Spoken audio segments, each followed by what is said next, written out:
So welcome to this fifth lecture of the series. And today's lecture will be about the complexity of problems over lattices. Now, I will very briefly recap some key definitions, but you already know all of them. A lattice here, for the sake of this talk, is the set of all the integer combinations of n linearly independent vectors. In particularly, n will be the size of the problem. We will use n to quantify the size of the problem or the size of the lattice, if you want. Over these lattices, we consider two problems: the SVP problem, where we want the shortest vector problem, where we want to find the shortest lattice point in the lattice, except for the zero. So the shortest non-zero lattice point in the lattice. Another problem is the CVP problem. We have a lattice, you have a vector, a point, and you want to find the closest lattice point to that vector. So the vector, the lattice point that has the least distance from the vector. Now, these problems have algorithms, and the issue is that these algorithms are quite extreme, quite expensive. For SVP, for both problems, actually, we have algorithms that run in exponential time, and interestingly, in exponential space. So they need 2 to the n time and 2 to the n space.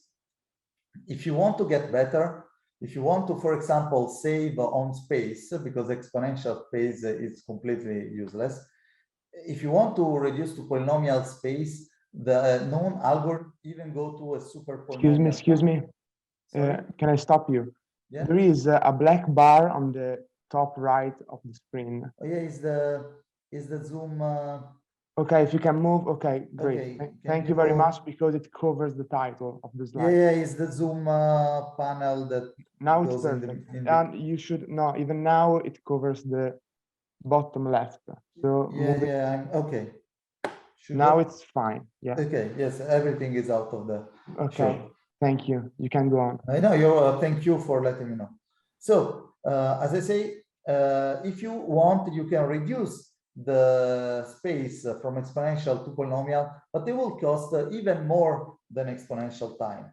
So these algorithms are completely unusable. There are so the question is whether there are faster algorithms is legitimate, and these algorithms are unlikely to exist, because we know that both SVP and CVP problems are NP-hard.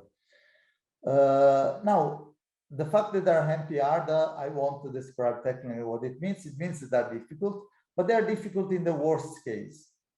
Usually, worst case is not enough. Hard problems are useful to base cryptography on them, but usually worst case hardness is not enough. The point is that ITA in 96 shows that if you have you can get a solver for all instances from a solver that is good on average, which means that you can get from a single hard instance a distribution of hard instances, and the distribution of hard instances is good enough to base cryptography. And you will see probably, I guess, some application of these problems in cryptography. But I'm not going to talk about those. I'm going to talk about the hardness of these problems. In particular, I will focus on CVP for the sake of presentation, so the closest vector problem. And I will highlight at the end of the talk the difference between CVP and the SVP in terms of complexity. Now, when we discuss complexity, we usually focus on decision problems. And most complexity classes that I will describe later are classes of decision problems. A decision problem is a computational problem, where the answer is either yes or no, and no other answer. And let's focus on CVP. So the classic CVP problem, as I describe it, is a search problem in the sense that you want to find the lattice point which is closest to the vector which is given as an input. An alternative is the simpler version, optimization version, in which you don't want to find the vector, but you want to find the minimum distance between the lattice and the vector given as input.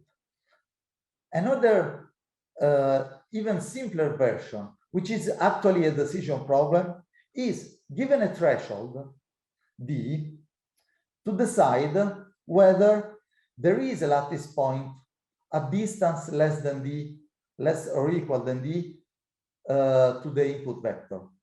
Therefore, the yes instances are the instances where the lattice point, where the vector is close to the lattice, and the no instances are the instances where the vector is far from the lattice, where close and far depends on the threshold given as input. Now, you may think that decision is simpler than search. It looks like this. If you can solve search, you can easily solve decision optimization. If you can solve optimization, you can easily solve decision. And this is almost by definition. So you may be tempted to think the search is harder than decision. But it turns out that it's not the case, because if you have an algorithm for decision, you can solve search by doing several calls, few calls to the decision version of the problem. So at least complexity-wise, for both problems, SVP and CVP, the decision version, even if it looks simpler, from the complexity point of view, is as hard as the search version. Now, okay, these are very hard problems. So it makes sense to discuss, to go beyond the possibility of exact solution and go for approximated version of these problems. So given a gamma, an approximation factor, which is larger than 1, you may think an approximated version of the search problem. That given a vector and a lattice, you want to find a lattice point which is within a distance which is a gamma factor more than the minimum distance possible. For example, maybe there is a vector that has maybe there is a lattice point at distance 10. Well, maybe you are happy with a vector which has distance 12, which is 1.2 approximation with respect to the minimum distance 10. And there is also an approximated version of the gap of the decision problem, which is usually called the gap problem. You have a vector, a lattice, and the threshold D, and you want to decide whether the vector is within a distance D from the lattice, and this is the near case, or if the vector is a distance larger than gamma D from the lattice, and this is the far case. So somehow you can think that you have okay, so distance less than D, and this is yes. Distance larger than gamma D, when gamma is larger than 1, this is the no cases. And what about in between? Well, in this case, we don't care. The algorithm is allowed to say anything. We don't care about the correctness of the algorithm in this gap. So these problems, they may look simpler. Of course, if gamma is equal 1, we are back to the original problems. Now, while we know that the search version and the decision version are almost are complexity-wise the same in the exact case, we don't know if this is the case in the approximated framework. Maybe the decision version is easier than the search version in the approximated case. We don't know. This is still open. Now, I want to give a brief description of what are the complexity classes that we are going to mention in this talk. So, first of all, okay, we have decision problem, yes or no? And what is a complexity class? Is a set of problems, of decision problems. In particular, assume that we have like a small computer that is only allowed to do polynomial time computation. So what we would use to model efficient algorithm. So this computer is only allowed to make polynomial time long computation. So the problem, the decision problem that this computer can solve are the classes of the member of the class P of problems. So P is the class of problem that can be decided in polynomial time. Now, if we want to give more power to the system, we can help the computer with a powerful oracle. The oracle knows all the answers. The problem is that the computer doesn't necessarily trust the oracle because maybe it's not the right oracle. Maybe it's a fake oracle. NP is the class of problem then a computer, the tiny computer can solve if it has access to an oracle that gives certificates of yes. So the computer cannot decide either yes or no. But NP is a class of problems for which the computer can verify certificates of yes. For example, you have a set of very complex set of constraints. Now, maybe you don't know how to solve them, but if somebody gives you a satisfying assignment for these constraints, so you can verify if the assignment satisfies all of them. So you may not know if the set of constraints can be collectively satisfied, but if somebody gives you an assignment, you can verify that the assignment is a proof of yes, it can be satisfied. Dually, the co-NP class is the class of problem for which there is a certificate of no. For example, you have the family of all theorem in propositional logic. Now, maybe this theorem in propositional logic are very hard to verify, very hard to decide if they are theorems or not.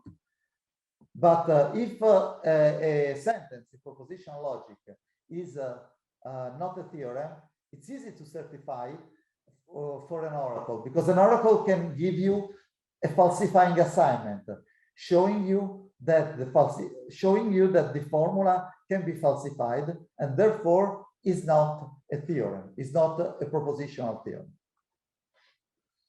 Now, maybe sometimes some problems don't have a certificate for the no answer. So the next best thing is that they have a certificate, a sort of a randomized argument. The oracle cannot give you a certificate, but can convince you. Can, for example, I don't believe the oracle. I question the oracle, and they question it in a way that is unpredictable for the oracle. And if the oracle answer in a satisfactory way, then I, the computer, trust the oracle and trust the answer for that the oracle was claiming. So in this case, an oracle, a problem is in co-AM if it has this so-called Arthur-Merlin protocol for no. An Arthur-Merlin protocol is a protocol where Merlin claims an answer, Arthur challenges this claim with a random challenge, and if Merlin meets the challenge, then Arthur is convinced by this answer. And we will see an example of this Arthur-Merlin protocol for the no answer. Of course, there are Arthur-Merlin protocols also for the yes answer. So you can think about an Arthur-Merlin protocol as a sort of a slightly less satisfactory version of a certificate. Now, so we have this decision version of the CVP problem, and we have gamma, an approximation factor. You may think, I mean, it's almost obvious that if you want the strictest approximation, so you want the perfect precision, the problem is hard, and indeed is an NP hard, and we already said that.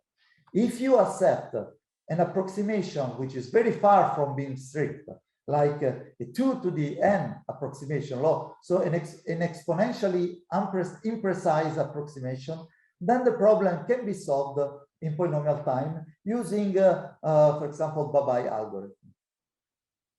Now, it is interesting to notice that for CVP, the problem remains NP-hard, even if we allow a slightly super constant approximation. Even if you allow super constant approximation, slightly super constant approximation, the problem remains very hard.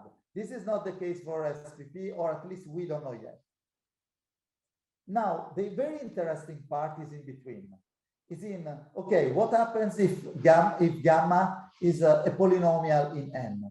Well, in this case, we know, for example, if you allow approximation square root of n or larger, then the problem, we don't know how to solve it, but we know that the problem has both certificates for the yes instances and certificates for the no instances.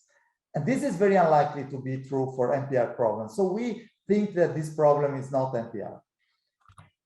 If we want a slightly smaller approximation factor, we lose the ability, as far as we know, we lose the ability to certify the no answer, but we have the next best thing. We have an Arthur-Merlin protocol to certify the no answer. And this, in particular, these two last characteristics says that basically in this regime, it's very unlikely to for this problem to be NPR. And this is interesting because this is the regime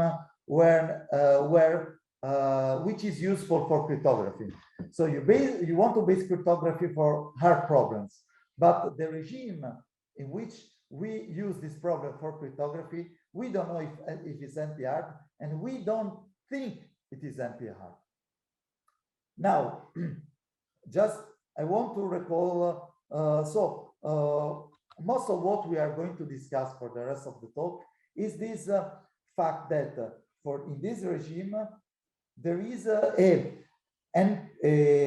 problem of deciding whether we are in a near instance or a very far instance for gamma as large. Well, this problem is in NP co-intersection, in NP intersection co-AM, which means that there is an NP certificate, an easy certificate for the near case, and this is very simple. How can I certify easily the near case? I just give you a lattice point, which is closer, which is a distance less than d to the input vector b, and then this is a certificate of the fact that the lattice, that the vector is close to the lattice. We don't have certificates to show. We don't have easy certificate to prove the far case. But we have the next best thing, an Arthur-Merlin protocol that I'm going to describe, because this is a very interesting and nice argument. So that's why I want to at least give you this proof.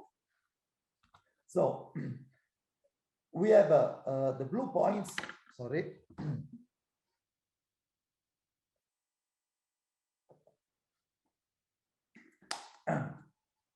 The blue points are the points of the lattice.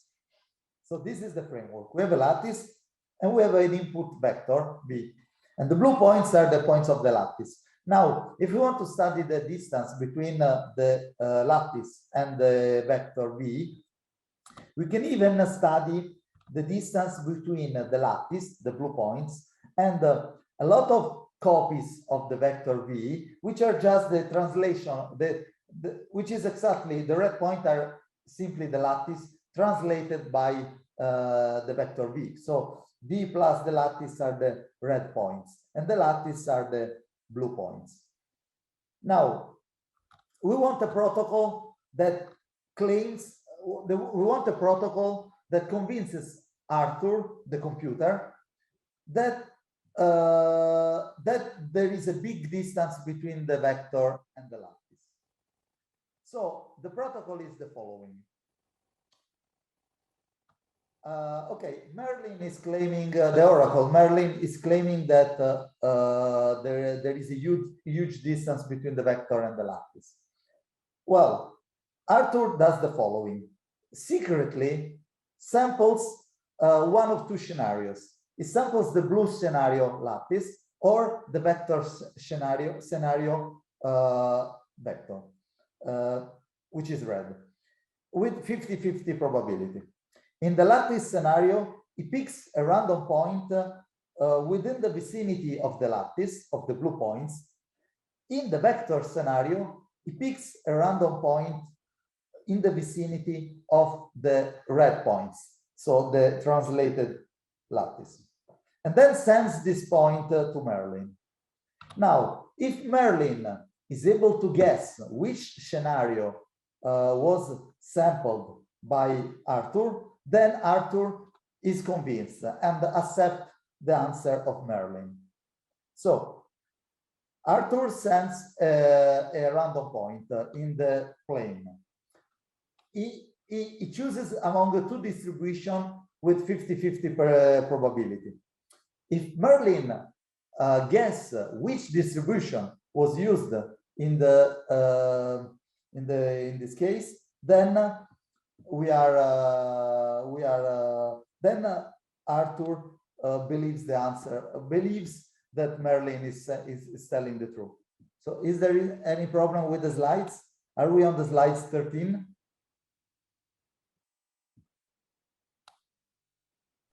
There is a slide with Arthur. Yeah, 13. Yes. Okay, because I see on the chat that there is some problem.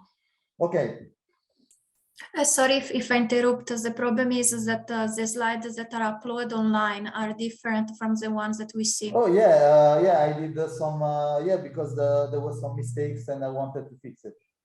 Yeah, I think that is what means in the chat. Ah, okay, so. I'm sorry.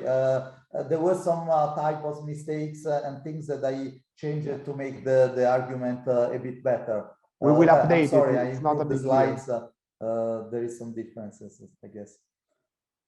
Okay, so now this is the protocol, and what we want to argue is that if Merlin is saying that is telling the truth, then he can convince Arthur. If Merlin is lying, then Arthur has a decent probability of recognizing the lie. So this is the case in which Merlin is telling the truth. We are in the far case. Then remember, so the blue disks are where Arthur is sampling the point if he chose the lattice scenario.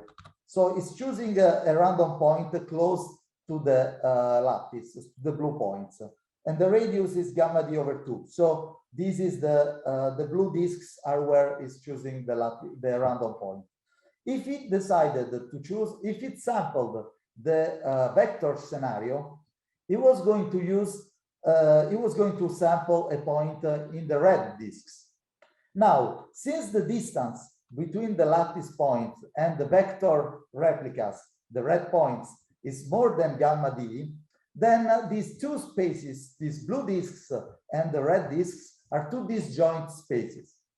Therefore, if Merlin sees a point in the blue disks, he knows that Arthur was had sampled lattice. If Merlin sees a point in a red disk, he knows for sure that Arthur was sampling vector. He was sampling close to the translated lattice. So Merlin always guesses right, and so he can always convince Arthur that he's telling the truth. Now, the other case in when Merlin is lying. Merlin is claiming that we are in the far case, but actually the lattice and the vector are very close. Well, in this case, there is a huge overlap between the blue disks and the red disks. So in the blue scenario, Arthur is sampling from the blue disks. In the red scenario, Arthur is sampling from the red disks. But there is a huge intersection, and moreover, if Merlin sees a point in the intersection, there's basically no possibility of predicting better than random guesses, because information theoretically, any point in the intersection gives absolutely zero information about the random bit that was sampled by Arthur. In particular, the conditional probability given the point that Arthur was sampling red or blue is 50-50. Therefore, in this case, Merlin has absolutely no chances of guessing more than 50%. If this is clear, then we know that this is a good protocol, because in the far case, Merlin always convinced Arthur. In the near case, Merlin fails. Allora, in the near case, it could be possible that Merlin convinces Arthur. But what happens if if Arthur samples a point that by chance is in the intersection, then half of the time Merlin will fail to convince Arthur. Therefore, Arthur is convinced. So Arthur is convinced with probability which is less than 1 minus the probability of the intersection over 2. Good. It may now and here it comes. Here is the role of gamma. If gamma is large enough, we have a scenario in which big distance means disjoint disks. But if gamma is large enough, small distance, because the distance now is independent of d, but gamma, but the radius of the disks is dependent of gamma. It's gamma d over 2. So if you are in the near case, there is a huge intersection. So the gap gives us the fact that there is either no intersection or big intersection. An intersection, we exercise at least a polynomial fraction of the whole space. So with probability 1 over a polynomial, the point falls in the intersection, and therefore with probability 1 minus 1 over 2 times the polynomial, Arthur gets fooled, but in the other cases, it doesn't get fooled. Now, this may seem not a great result, because we are basically saying that Merlin fools Arthur with probability which is 1 minus 1 over a polynomial. But it turns out that,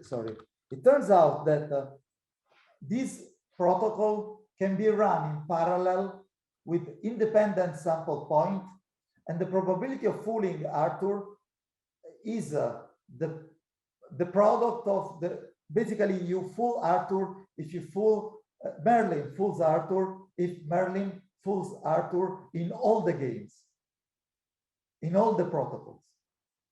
So if you repeat the protocol, and you can do it in parallel, you don't have to repeat it sequentially. You can do a single message with all the sample points, and Merlin gives us a single message with all the results. And even if one of them is wrong, Arthur knows that Merlin is lying. If instead, so the probability that Merlin is able to lie in all the games vanishes with the number of repetitions. So you can make Merlin to fool Arthur with probability vanishing small if you repeat a lot this protocol. So this is the idea of the protocol, and this is a proof that CVP for gamma, the approximated version of Gap-CVP with gamma big enough, like greater than the square root of n over log n, is incoherent. And this means that it's very unlikely to be NP-hard, because as I said many times, this is the takeaway message of this talk. Because of this protocol, because of this way of certify efficiently to some extent the no answer, the far answer, well, this is something that NP-hard problem usually don't have, which means that this is well, usually don't have, not usually, sorry, that this is very unlikely. We don't know any NPR problem that has the characteristics, and we conjecture that none of them has this characteristic. So this means that in this regime, that is the good regime for crypto, CVP is not NPR. This is the takeaway message that I wanted to give. So to conclude, I only talked about CVP, but SVP is actually a more common problem for crypto applications. But basically they have the same, most of the time they have the same characteristics. It is just that complexity-wise, SVP seems slightly easier than CVP, in the sense that you can solve SVP if you can solve CVP, but the opposite is unknown. And this is also true for the approximated version. Furthermore, I'm sorry. Furthermore, the approximated version of Gap-SVP is NPR'd only for constant approximation. Or at least this is what is known. For CVP, we know that this is NPR'd even for slightly super constant approximation. For SVP, we know its hardness only for constant approximation. And this is another hint that SVP may be slightly easier than CVP. So this is everything I wanted to say. So if you have any question on any part of the talk, please ask.